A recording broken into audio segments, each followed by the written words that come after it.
አምስተኛው እርምጃ ምንጮችን መድፈን ነው።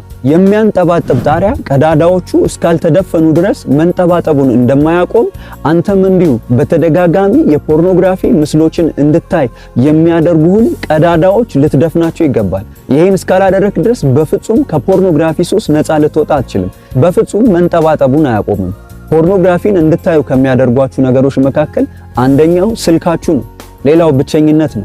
አንዳንዶቻችሁ ደግሞ በስራ ቦታ የምትገናኟቸው በጣም የሰውነት ቅርጽን የሚያሳይ አይነት አለባበስ የሚለብሱ የስራ ባልደረባዎቻችሁ ሊሆኑ ይችላሉ። እዚህ ጋር ማስተዋል ያለባችሁ ነገር እነኚህ ሁሉ ሊቀሩ የሚችሉ ጉዳዮች ናቸው። ምክንያቱም ከነኚህ ሁሉ የእናንተ ህይወት ይበልጣልና።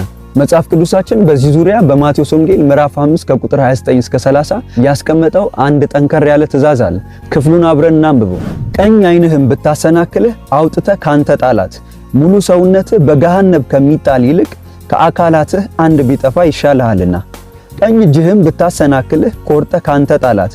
ሙሉ ሰውነትህ በገሃነም ከሚጣል ይልቅ ከአካላትህ አንድ ቢጠፋ ይሻላልና።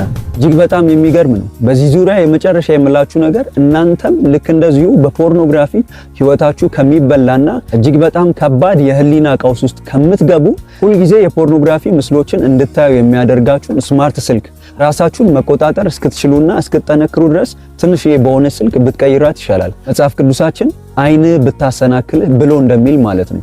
አለበለዚያ በእርግጠኝነት እነግርሃለሁ መንጠባጠቡን አያቆምም።